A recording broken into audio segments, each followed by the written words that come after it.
ပြည်ထောင်စုငြိမ်းချမ်းရေးညီလာခံမစတင်ခင် 2 ရက်အလိုမှာပဲ ရှမ်းပြည်နယ်မြောက်ပိုင်း တာယန်းမြို့နယ်အတွင်းမှာ အစိုးရတပ်မတော်နဲ့ SSA မြောက်ပိုင်းတပ်ဖွဲ့တို့အကြား တိုက်ပွဲတွေ ထပ်မံဖြစ်ပွားခဲ့ပါတယ်။ ဒီတိုက်ပွဲဟာ ရှမ်းတပ်ဖွဲ့တပ်စခန်းကို တနင်္ဂနွေနေ့ ညနေပိုင်းက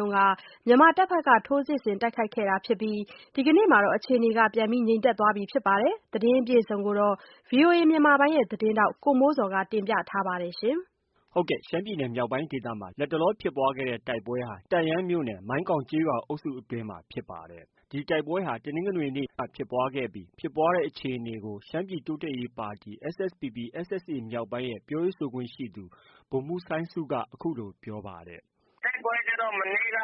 ညနေပိုင်း 4 နာရီ မိနစ် 20 ကနေ စပြီးတော့ ဖြစ်ပြီးတော့ ညနေအထိပေါ့နော်။ မိုးချုပ်သည်အထိပေါ့။ လက်နက်ကြီးတော့ 81 တို့ CBMM တို့ပေါ့နော် အဲလိုမျိုးပစ်ပါတယ်။ ခလရ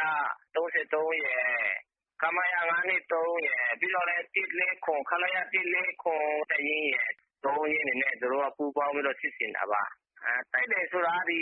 ကျနော်တို့က လွယ်လမ်တပ်စခန်းကို တိုက်တာပါဗျ။ ” ဒီကနေ့မှာတော့ တိုက်ပွဲဆက်လက်ဖြစ်ပွားတာမရှိကြောင်း ပြောပါတယ်။ ပြည်ထောင်စုငြိမ်းချမ်းရေးညီလာခံကျင်းပဖို့ပြင်ဆင်နေချိန်ဖြစ်တာကြောင့် အခြေအနေတွေကို နှစ်ဘက်ထိန်းသိမ်းပြီး ညှိနှိုင်းဆောင်ရွက်ဖို့ ပြင်ဆင်နေကြောင်းလည်း ဗိုလ်မှူးစိုင်းဆုက ဆက်ပြောပါတယ်။ “ကျနော်တို့က ဘယ်လိုပဲဖြစ်ဖြစ် အပြုသဘောနဲ့ ငြိမ်းချမ်းရေးကို ဦးတည်ပြီးတော့ သွားကြမှာပါ။ ကျနော်တို့က ထိန်းထိန်းသိမ်းသိမ်းနဲ့ လုပ်ဆောင်သွားမှာပါ။ ကျနော်တို့ တပ်တွေကလည်း လုံးဝရှေ့ဆက်မဖြစ်စေရဘူးလို့ အဲလိုမျိုး အမိန့်ချထားတာလေ။” SSA မြောက်ပိုင်းက အစိုးရတပ်မတော်ဘက်က တာဝန်ရှိသူတွေကို အကြောင်းကြားပြီး တိုက်ခိုက်တာတွေ ရပ်ဆိုင်းနိုင်ဖို့အတွက် အကူအညီတောင်းခံခဲ့တဲ့နောက် အစိုးရဘက်က တပ်တွေ ပြန်လည်ရုပ်သိမ်းသွားပြီဖြစ်ကြောင်းလည်း ပြောပါတယ်။ လောလောဆယ်မှာ ပြည်ထောင်စုငြိမ်းချမ်းရေးညီလာခံ ၂၁ ရာစုပင်လုံတက်ရောက်ဖို့အတွက် SSPP/SSA မြောက်ပိုင်းအဖွဲ့ရဲ့ ဒုဥက္ကဋ္ဌ စဝ်ခွန်ဆိုင်ခေါင်းဆောင်တဲ့ ကိုယ်စားလှယ်အဖွဲ့ဟာ နေပြည်တော်ကို ရောက်ရှိနေပြီဖြစ်ပါတယ်။ တန့်ယန်းမြို့နယ်အပါအဝင်ဖြစ်တဲ့ ရှမ်းပြည်နယ် အမျိုးသားလွှတ်တော်အမှတ် ၃ ရဲ့ ကိုယ်စားလှယ် ဦးစိုင်းဝမ်းလှိုင်ခန်းကတော့ လက်ရှိဖြစ်ပွားတဲ့တိုက်ပွဲအပေါ် အခုလို သုံးသပ်ပြောဆိုပါတယ်။ “ထိုးစစ်ဆင်မှုတွေကတော့ မဖြစ်သင့်ပါဘူးဗျာ။ ၂၁ နဲ့ ငြိမ်းချမ်းရေးတောင် ဆွေးနွေးတော့မယ့်ဟာကိုလေနော။ အဓိကတော့ ပြည်သူလူထုပေါ့ဗျာ။ ကျနော်တို့ ကိုယ်စားလှယ်တွေအနေနဲ့တော့ ပြည်သူလူထုတွေ ဒုက္ခရောက်မှာပဲ စိုးရိမ်ပါတယ်။ ပြီးတော့ ဒီစစ်ပွဲမှာပဲ တွေ့နေကြတာပဲဟာလေနော်။ ဘာတွေဖြစ်စေချင်တယ်လဲ။ ဘယ်လိုဖြစ်စေချင်တယ်။ နှစ်ဦးနှစ်ဘက် တွေ့ဆုံလို့ရတဲ့ ကိစ္စရှိရဲ့သားနဲ့ အခုလို ထိုးစစ်ဆင်မှုတွေလုပ်တော့ ဒုက္ခရောက်တာပြည်သူတွေပဲလေ။ ကျနော်တို့ကတော့ ဒါလုံး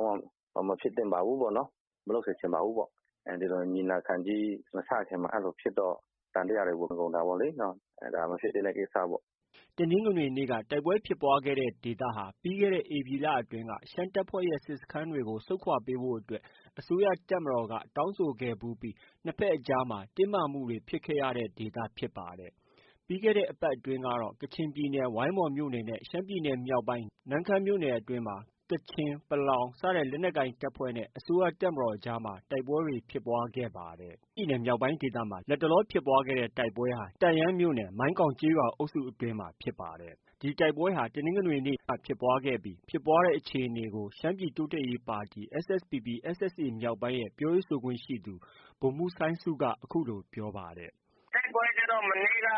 ညနေပိုင်း 4 နာရီ မိနစ် 20 ကနေ စပြီးတော့ ဖြစ်ပြီးတော့ ညနေအထိပေါ့နော်။ မိုးချုပ်သည်အထိပေါ့။ လက်နက်ကြီးတော့ 81 တို့ CBMM တို့ပေါ့နော် အဲလိုမျိုးပစ်ပါတယ်။ ခလရ 33 ရယ်၊ ခမရ 523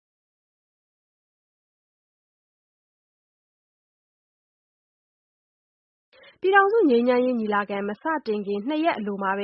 ရှမ်းပြည်နယ်မြောက်ပိုင်း တာယန်းမြို့နယ်အတွင်းမှာ အစိုးရတပ်မတော်နဲ့ SSA မြောက်ပိုင်းတပ်ဖွဲ့တို့အကြား တိုက်ပွဲတွေ ထပ်မံဖြစ်ပွားခဲ့ပါတယ်။ ဒီတိုက်ပွဲဟာ ရှမ်းတပ်ဖွဲ့တပ်စခန်းကို တနင်္ဂနွေနေ့ ညနေပိုင်းက မြန်မာတပ်ဘက်က ထိုးစစ်ဆင်တိုက်ခိုက်ခဲ့တာဖြစ်ပြီး ဒီကနေ့မှာတော့ အခြေအနေ ပြန်ငြိမ်သက်သွားပြီဖြစ်ပါတယ်။ သတင်းအပြည့်အစုံကိုတော့ ဗွီအိုအေမြန်မာပိုင်းရဲ့သတင်းထောက် ကိုမိုးဇော်က တင်ပြထားပါတယ်။ ကျ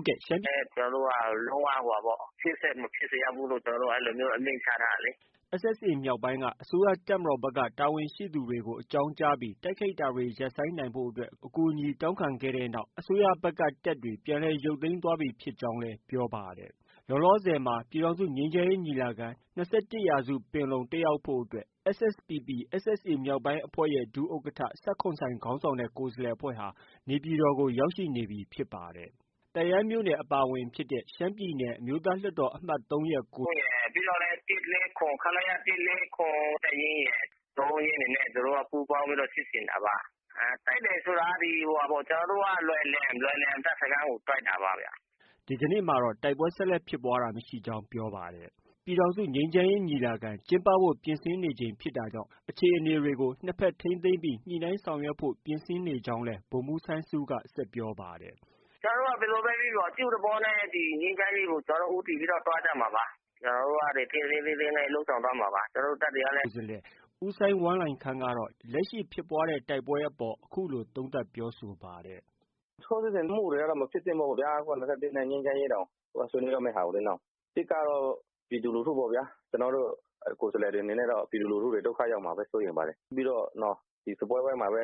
တွေ့နေကြတာပဲဟာလေနော်။ဘာတွေဖြစ်စေချင်တယ်လဲနော်။ဘယ်လိုဖြစ်စေချင်တယ်လို့တစ်ဖက်